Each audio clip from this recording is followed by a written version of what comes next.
კერძო სკოლა ლიცეუმი კვირიკე. სკოლაში სწავლება მიმდინარეობს თანამედროვე აპრობირებული მეთოდით.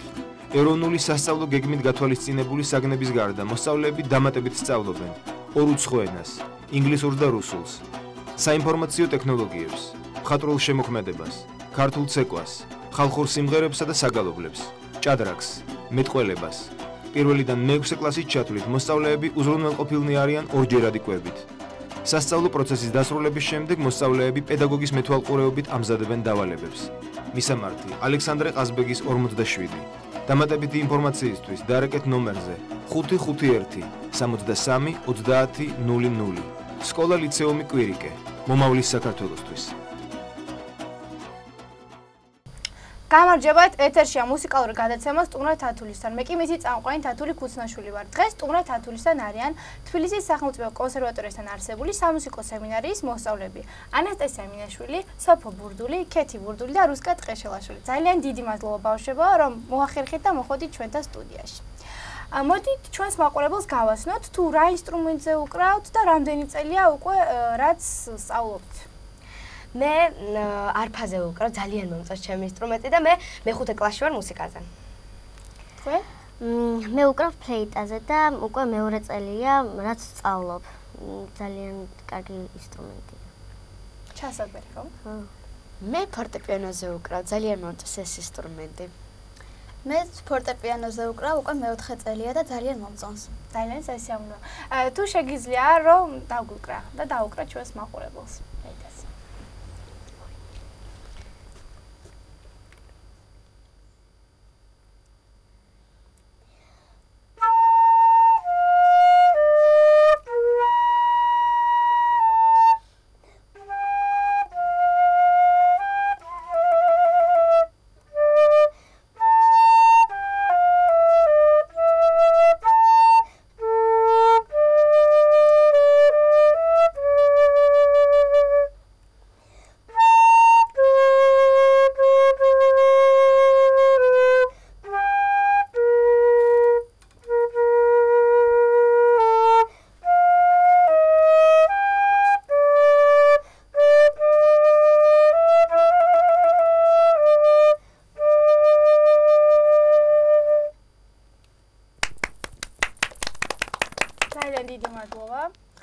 ბავშვებო, სემინარიაში სწავლა თქვენი სურვილით მოხდა თუ მშობლებმა მიგიყვანეს?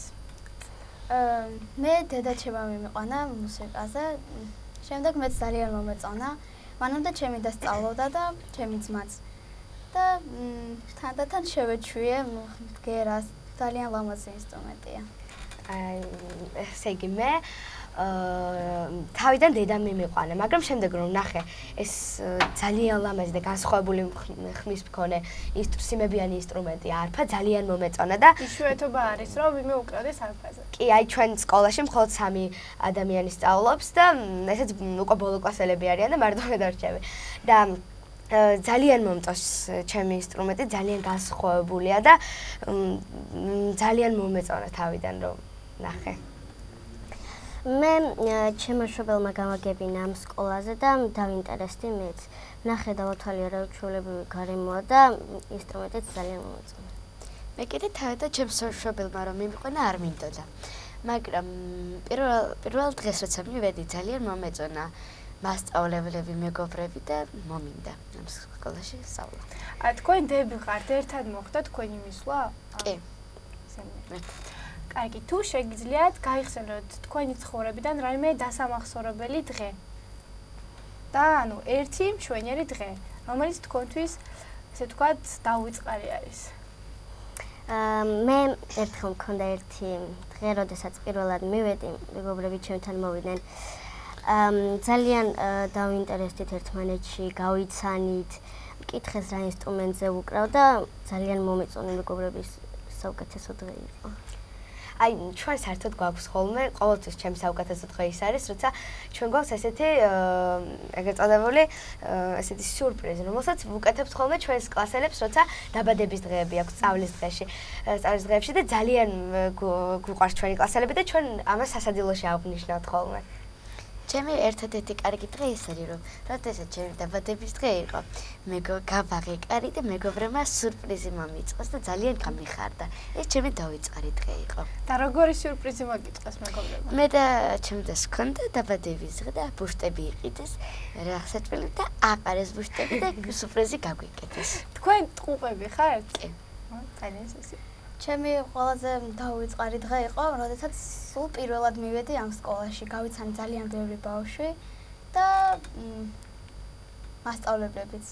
შევეჩვი ახალ გარემოს და ძალიან მიყვარს ჩვენი სკოლა. რატომ გადაწყვეტეთ, რომ ამ ინსტრუმენტებზე დაგეკრათ? იმის მაგალითიდან ხომ არ აიღეთ, ან როგორ მოხდა ეს ყველაფერი, ან ოჯახიდან გამომდინარე? აი მე მაგალითად მოусმინე ერთ-ერთი ძალიან ცნობილი არფისტის დაკროლს ძალიან მომეწონა და გადავწყვეტა რომ ამ ინსტრუმენტზე დამეკრა, იმიტომ რომ ძალიან განსხვავებული და კარგი ჰაეროვანი ჟღერადობა აქვს. როდესაც ტელევიზორს უყურებ ხოლმე, ხშირად გადის ფლეიტის ხმა და რაღაც არაჩვეულებრივი და განსხვავებული ხმა აქვს და იმიტომ რომ ვიცი და მაინტერესებდა როგორ იკვრებოდა ფლეიტა. მე სანამ შევიდოდი, ჩემი დაუკრავდა ფორტეპიანოზე და ძალიან მომწონდა. შემდეგ დედამ როცა შემიყვარდა და მეც შემიყვარდა და მე მანამდე დავდიოდი ფორტეპიანოზე და ძალიან შემიყვარდა. მე მინდოდა რომ პიანისტი გამოსულიყავი. როგორც ვიცით, სამუსიკო სემინარია უკვე 4 წელია რაც არსებობს. როდის გადმოხვედით ამ სემინარიაში და მანამდე სასწავლობდით? და საერთოდ რატომ გადაწყვეტეთ რომ გესწავლოთ სემინარიაში? მე მაგალითად მუსიკასთან შეხება საერთოდ არ მქონდა. და როცა გავიგე რომ ეს სკოლა გაიხსნა, მე უკვე მესამე წელია დავდივარ ამ სკოლაში და ძალიან მომწონს. და აი საერთოდ მე მუსიკასთან შეხება საერთოდ არ მქონია და ძალიან მინდოდა რომ მუსიკასთან კავშირი მქონოდა ძირითადად კლასიკასთან. მე მანამდე სწავლობდი საჯარო სკოლაში, მუსიკასთან შეხება მქონდა, მღეროდი და ფორტეპიანოზე სწავლობდი სხვაგან. შემდეგ ჩემმა მასწავლებელმა მირჩია ეს სკოლა და მეც დაინტერესდი და მივედი იმ სკოლაში. მე ამ სემინარიაში 2 წელია ვსწავლობ. მე მანამდე დავდიოდი მე-6 სკოლაში სამუსიკოში და ძალიან მინდოდა ძალიან რთულად დამეწყო ფორტეპიანოზე სწავლა და აქ გადმოვედი. მე მქონდა ბავშვებიდან შეხება, როდესაც შევიდა უკრა და სულ ვუსმენდი და პატარა ბავშვები როცა უსმენენ რთულია გაგება და არ მიჭირდა და როცა გაიხსნა სემინარია, პირველივე წლიდან დავიწყე სემინარიაში. და მანამდე სასწავლობდი? მანამდე 27 საჯარო სკოლაში და მუსიკაზე არ დავდიოდი. გასაგები. თქვენ პედაგოგებზე თუ შეგიძლიათ გვესაუბროთ, ანუ ზოგადად როგორი ურთიერთობა გაქვთ მათთან და მათ როგორი ურთიერთობა აქვს თქვენთან? შეიძლება ხო დაიწყო. ესე იგი, ჩემი მასწავლებელია სპეციალობის არფის ირინა კობახიძე, რომელთანაც მე ძალიან კარგი ურთიერთობა მაქვს, როგორც მეგობრები ისე ვართ და ძალიან ერთმანეთს ვუგებთ კარგად და ძალიან მომწონს მე ჩემი მასწავლებელი. ჩემ ფლეიტის მასწავლებელია ციცინო სუხიაშვილი, ძალიან კარგად უკრავს, პროფესიონალია, ორკესტრშიც უკრავს და სერიოზულიც არის, მაგრამ მეგობრობა მაინც გვაქვს ახლოს. შენ ხომ არ აპირებ ორკესტრში დაკვრას? არ ვიცი. მე ჩემ მასწავლებელთან ძალიან ახლო ურთიერთობა მაქვს, ძალიან მიყვარს და ალბათ მასაც უყვარვარ. ჩემი პედაგოგი თამარ საყვარელიძე ძალიან კარგი ქალია და არაჩვეულებრივი ურთიერთობა გვაქვს. ძალიან კარგია ბავშვო. თუ შეგიძლიათ რომ თქვენს კონცერტებზე გვასაუბროთ, რომ რამდენად ხშირად გაქვთ კონცერტები სკოლაში, ან თუ გაქვთ საჩვენებელი, ან გასვლითი კონცერტები? ჩვენ გვაქვს ხოლმე კონცერტები ყოველთვის, გვაქვს დახურული კონცერტები, შემდეგ გავდივართ ჩვენი სკოლის კონცერტებზე, ღია კონცერტებზე, რომელიც დარბაზში არის და ყოველთვის ძალიან გვიყვარს ხოლმე იქ გასვლა და მე არ ნერვიულობ ხოლმე პირადად, იმიტომ რომ მიჩვეული ვარ და აი ცოტა ხნის წინ პირველად მქონდა კონსერვატორიაში კონცერტი და ძალიან ვნერვიულობდი, მაგრამ რომ გავედი ყველაფერი საერთოდ დამავიწყდა და ძალიან მომეწონა. ყველა კარგად შეხვდა. ძალიან კარგი. ჩვენ სკოლაში ტარდება დახურული კონცერტები და ღია კონცერტები, რომ ხალხმა ისიამოვნოს კარგი დაკრულით. მე ხშირად გავდივარ ხოლმე დახურულზე და ღიაზე. ასევე კონსერვატორიაში სწარდება და იქაც მშვენივრად უკრავ. ანუ კონსერვატორიაში საჩვენებელი კონცერტები ტარდება ალბათ, ხო? და თვითონ სკოლა ხომ არ მიდიხართ ხოლმე ესე ვთქვათ რაიონებში და იქ ხომ არ გაქვთ კონცერტები? არა. არა. სკოლაში მე მაქვს ბევრი კონცერტი, მიჩვეული ვარ და არ ნერვიულობ. მაგრამ კარგი არის, იმიტომ რომ იშვიათობა არის, როცა არ ნერვიულობ. მაგრამ ესეთი დიდი კონცერტი ჯერ არ მქონია. ჩვენ სკოლაში არის ესეთი საგანი გუნდი. და კონსერვატორიის მცირე დარბაზში მღერით ხოლმე და ხალხი ტკბება ჩვენი სიმღერით. ძალიან კარგი. იმედი მაქვს მეც დამპატიჟებ თქვენს კონცერტზე და მეც დავტკბები ესე ვთქვათ თქვენი სიმღერით. მე მგონი დამეთანხმებით, რომ მუსიკოსის სრულყოფისათვის აუცილებელია კონცერტები, ფესტივალები, კონკურსები. თქვენ ხომ არ გაქვთ მონაწილეობა მიღებული რაიმე ფესტივალზე ან კონკურსზე ან სამომავლოდ ხომ არ გეგმავთ? მე ვგეგმავ სამომავლოდ, უბრალოდ ჩემი მასწავლებელს ძალიან უნდა რომ გავიდა საზღვარგარეთ, სადაც იქნება კონკურსი და სადაც დიდი იმედი მაქვს რომ ლაურეატის წოდებას მივიღებ. და ისე ფესტივალებში ჯერ არასდროს მიმონაწილე. კერძო სკოლა ლიცეუმი კვირიკე. სკოლაში სწავლება მიმდინარეობს თანამედროვე აპრობირებული მეთოდით. ეროვნული სასწავლო გეგმით გათვალისწინებული საგნების გარდა მოსწავლეები დამატებით სწავლობენ ორუცხო ენას, ინგლისურს და რუსულს, საინფორმაციო ტექნოლოგიებს, მხატვრულ შემოქმედებას, ქართულ ცეკვას, ხალხურ სიმღერებსა და საგალობლებს, ჭადრაკს, მეტყველებას. პირველიდან მეექვსე კლასის ჩათვლით მოსწავლეები უზრუნველყოფილნი არიან ორჯერადი კვებით. სასწავლო პროცესის დასრულების შემდეგ მოსწავლეები პედაგოგის მეთვალყურეობით ამზადებენ დავალებებს. მისამართი: ალექსანდრე ყაზბეგის 47. დამატებითი ინფორმაციისთვის დარეკეთ ნომერზე 551 63 30 00. სკოლა ლიცეუმი კვირიკე. მომავლის საქართველოსთვის. მე არადროს მიმიღია მონაწილეობა ფესტივალებზე, მაგრამ იმედი მაქვს, რომ აუცილებლად დავუკრავ. კონცერტებზე და ფესტივალებზე არასდროს არ მქონია მიღებული მონაწილეობა არც კონკურსებზე, მაგრამ მომავალში ალბათ მივიღებ. მეც მქონია, მაგრამ დიდი იმედი მაქვს, რომ მომავალში ბევრ ფესტივალებზე გავალ და წარმატებული იქნება ჩემი მომავალი. ძალიან კარგი წარმატებებს გისურვებთ ყველას თქვენს მომავალ კონკურსებზე და ფესტივალებზე. ბავშვებო, სკოლაში გარდა გაკვეთილებისა, გარდა კონცერტებისა, ალბათ გაქვთ გასართობი ღონისძიებებიც. ანუ რას აკეთებთ? ალბათ კარნავალები, ექსკურსიები, თუ შეგიძლიათ რომ ამის შესახებ გვესაუბროთ. გვაქვს ხოლმე ზამთრობით ესეთი ზეიმი არ ქვია. დიახ, აი კარნავალისავით გვაქვს ხოლმე, სადაც ჩვენ ვერთობით, ყავს ჩვენი ეგრეთ წოდებული რეჟისორი, რომელიც გვიდგამს სპექტაკლებს და ძალიან სიამოვნებს ხოლმე ყველას. ანუ სამსახიობო ნიჭსაც ესე ვთქვათ გარკვეულწილად ეუფლებით. ასევე გაზაფხულებზეც გვაქვს სხვადასხვანაირი კონკურსები მათემატიკური, ინგლისური, ქართული და სხვადასხვა თემაზე არის. აი ხო ჩვენ გეგმავთ რომ ჩვენი მათემატიკის მასწავლებელი გეგმავს რომ გაგვაკეთებინოს მათემატიკაზე სპექტაკლი და ძალიან საინტერესო იქნება, ასე მგონია. ძალიან მეც ვფიქრობ. თქვენ ზუსტად მიხვედით იქამდე ჩემს მომდევნო კითხვამდე. თქვენ საჯარო სკოლა და მუსიკალური სკოლა ერთად გაქვთ. როგორ ახერხებთ ამის შეთავსებას ერთად? თუ პირიქით ეს უფრო თქვენთვის ადვილი არის? ჩვენთვის ეს არის ძალიან ადვილი. ჩვენ პირიქით ტკბებით სასწავლა მერე დაკვრა და მე დაკვრით ვიღებ სიამოვნებას. აი მაგალითად ჩვენ როცა ჩვენთან მუსიკალური და სკოლა ერთად არის და მე ბევრჯერ მომისმენია, როცა ჩვენ გაკვეთილები გქონია, გვერდიდან ულამაზესი მუსიკის ჰანგები ისმის და ძალიან სასიამოვნოა სწავლაც და მუსიკის შეხამება ერთმანეთთან. როდესაც მე საჯაროში ვსწავლობდი, იქვე არ იყო მუსიკა და სხვაგან მივდიოდი. ამ სკოლაში კიდე როდესაც სწავლობდა, როცა მთავრდება, ეგრე მუსიკაზე მიდიხარ. როცა გაკვეთილები მიმთავრდება, ძალიან დაღლილი ვარ, მაგრამ როცა შევდივარ მუსიკაზე, საერთოდ მავიწყდება ყველაფერი, იმიტომ რომ ძალიან მიყვარს. ძალიან კარგი. მინდა კითხოთ, ალბათ ორი დირექტორი ყავთ, ხო? დიახ. სამუსიკოსი და ვინ არიან ეს დირექტორები, თუ შეგიძლიათ რომ გაგვაცნოთ და თქვენთვის რას წარმოადგენენ ისინი? ანუ ზოგადად სკოლებში არის რომ დირექტორი მოდის, ძალიან ეშინიათ. ან პირიქით საერთოდ არ ეშინია და არც პატივისცემა არ აქვს. თქვენთან როგორ ხდება? ჩვენ ძალიან მეგობრულად. სახელები თუ შეგიძლიათ. ჩემი კეთი მასწავლებელი ხარულიძე და გულნარა ნიკოლაძე. ძალიან სასიამოვნო. და როგორი ურთიერთობა გაქვთ? ძალიან მეგობრული და ყოველთვის სიამოვნებს მასთან ერთად ყოფნა. და ასევე ჩვენ ყავს აი ამ ორი საჯარო კერძო სკოლის და მუსიკალურის ერთად დირექტორი მანანა დოიჯაშვილი. აი ქალბატონი მანანა ძალიან ცნობილი პიანისტია და ყველას იცნობთ. ალბათ. მასთან ხომ არ გაქვთ შეხება ესე თქვა გარკვეულწილად და აი მაგალითად რუსკას ძალიან ბევრი გაკვეთილი ჩაუტარებია. ერთი წოდებული მასტერ კლასი.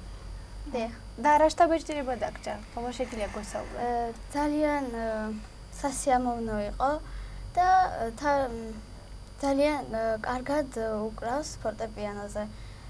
ძალიან მიყვარს, როცა ვნახულობ და ძალიან თბილი ადამიანი არის. მეც გარკვეულწილად მქონია მასთან შეხება.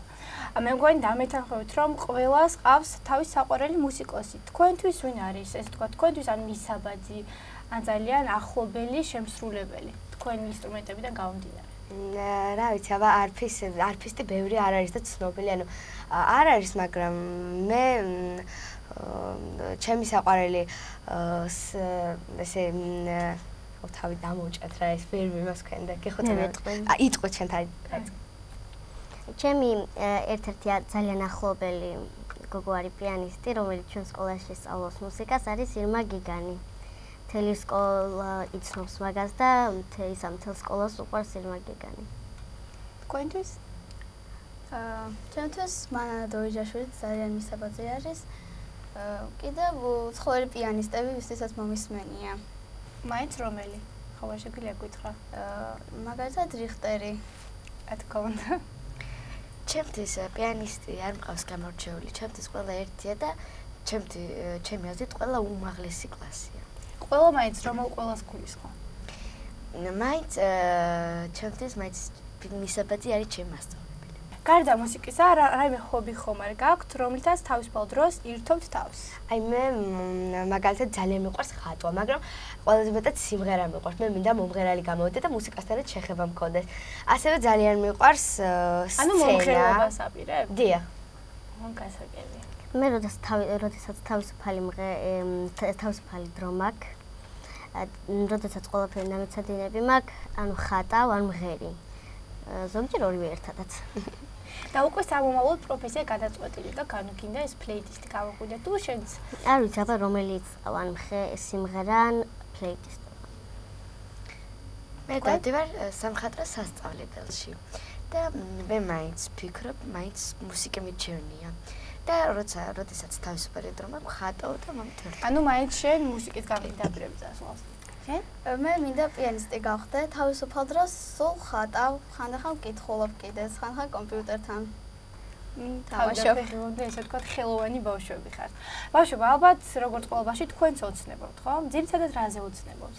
ან ხომ არ გაქვთ რაიმე ისეთი ოცნება, აუსრულებელი, ან აი მე მაგალითად ძალიან მინდა როცა ივეც ვიქონია რა გავხდები მომღერალი ძალიან მინდა ამერიკაში ნიუ-იორკში არის ესეთი დიდი საკონცერტო დარბაზი კარნეგი ჰოლი სადაც მინდა რომ შევასრულო ან ვიმღერო ან დავუკრა ეს გადაწყვეტილი მაქვს ანუ რა გამოვა იმის მიხედვით მე მინდა რომ ვიცნობდე აბსოლუტურად ყველა ცნობილი პიანისტს და პლეიტისტს მაინტერესებს როგორ ასრულებენ სინამდვილეში.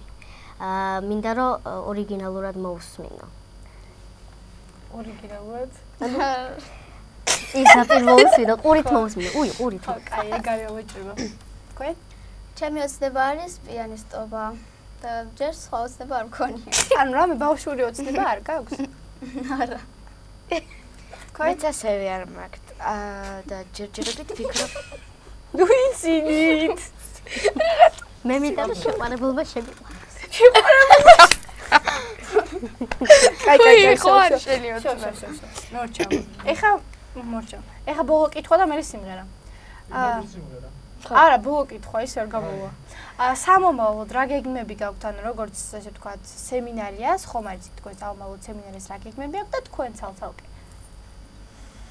მე ვფიქრობ, რომ სემინარია გააგრძელებს სწავლას, უფრო მეტი მუსიკოსი იქნება და უფრო მეტი პიანისტი იქნება, სხვადასხვა ინსტრუმენტებზე რომ დაუკრან და ვფიქრობ, რომ ძალიან მუსიკალური გახდება საქართველოს. ასევე.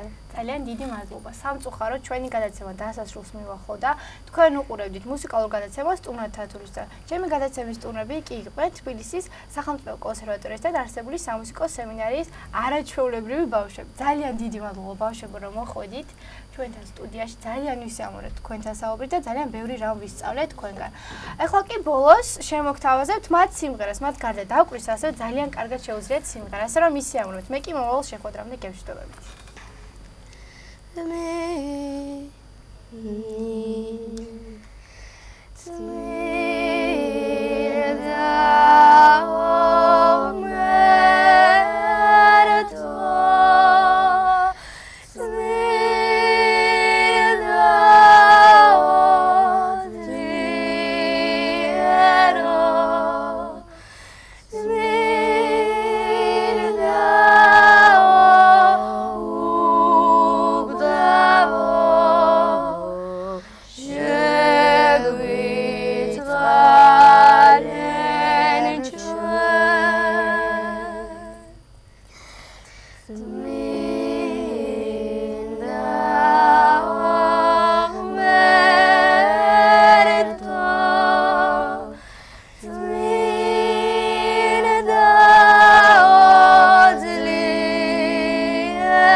კერძო სკოლა ლიცეუმი კვირიკე. სკოლაში სწავლება მიმდინარეობს თანამედროვე აპრობირებული მეთოდით. ეროვნული სასწავლო გეგმით გათვალისწინებული საგნების გარდა მოსწავლეები დამატებით სწავლობენ ორუცხო ენას, ინგლისურს და რუსულს, საინფორმაციო ტექნოლოგიებს, მხატვრულ შემოქმედებას, ქართულ ცეკვას, ხალხურ სიმღერებსა და საგალობლებს, ჭადრაკს, მეტყველებას. პირველიდან მე-6 კლასის ჩათვლით მოსწავლეები უზრუნველყოფილნი არიან ორჯერადი კვებით. სასწავლო პროცესის დასრულების შემდეგ მოსწავლეები პედაგოგის მეთვალყურეობით ამზადებენ დავალებებს. მისამართი: ალექსანდრე ყაზბეგის 47. დამატებითი ინფორმაციისთვის დაარეკეთ ნომერზე 551 63 30 00. სკოლა ლიცეუმი კვირიკე. მომავლის საქართველოსთვის.